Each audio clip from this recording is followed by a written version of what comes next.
We're shedding light on one of the most heartbreaking and appalling miscarriages of justice in American history. The tragic story of George Stinney Jr., a 14-year-old boy who was falsely accused, unjustly convicted, and executed in a cause and society steeped in racism and injustice. George Stinney Jr. was just a child. Born in 1929 in Acaloo, South Carolina, George grew up in a segregated town where the color of your skin dictated your value in society. He was young, small for his age, and full of potential, but in the eyes of the law, he was disposable. On March 23rd, 1944, two young white girls, Betty June Binnicker and Mary Emma Thames, went missing. Their bodies were discovered the next day in a ditch, brutally murdered. Now, despite a lack of evidence, George Stinney Jr. was arrested within hours. Imagine being just 14 years old, arrested for a crime you didn't commit.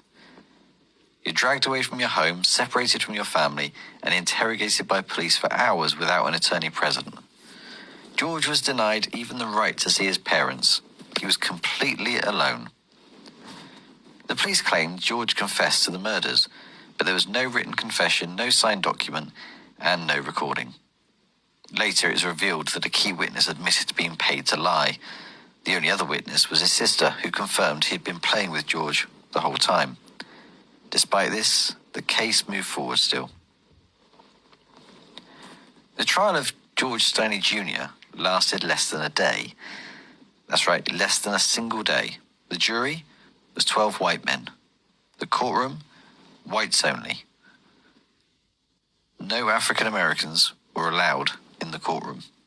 His court-appointed defense attorney, a man named Charles Plowden, made no effort to challenge the prosecution's weak evidence. He called no witnesses, conducted no cross-examinations, and spent mere minutes on his closing arguments. The case against George rested on shaky testimony and zero physical evidence. No fingerprints, no blood evidence, no weapon tying George to the crime, nothing. Even the accounts of the confession given by the only two people to hear it, the two police officers, were completely different.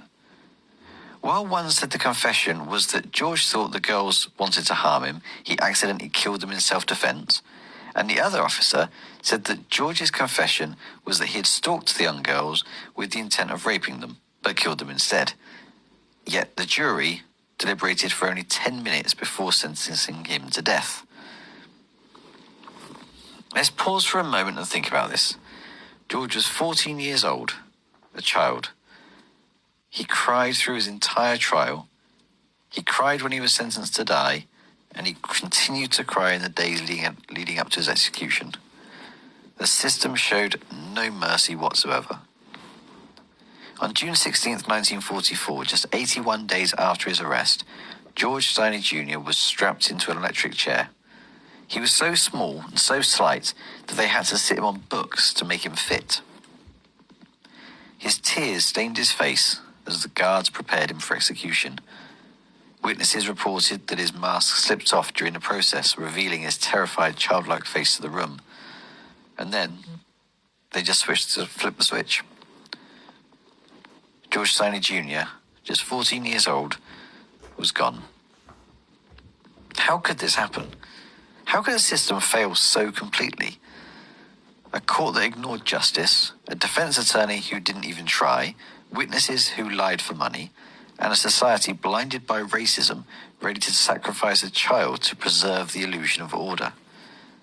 It took 70 years for George Stinney Jr.'s name to be cleared.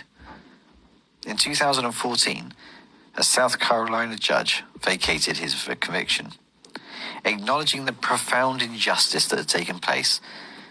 But this decision came far too late for George, and far too late for his family. George Stinney Jr. wasn't just a victim of a broken system. He was a victim of hate.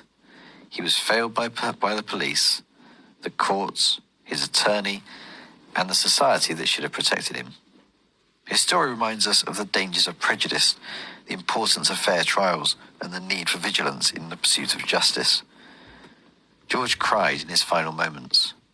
He was terrified, and he was innocent, and the world failed him. We cannot let stories like this be forgotten. George's story isn't just a tragedy, it's a call to action.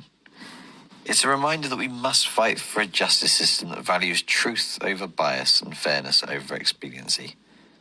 It's a reminder to speak out against injustice, to question authority, and to never let power go unchecked. Thank you for listening to George's story. If it moved you, if it enraged you, if it broke your heart, please share this video. Let the world know what happened to George Stinney Jr. so that it never happens again. Justice delayed is justice denied. Let's work to ensure it's never denied again.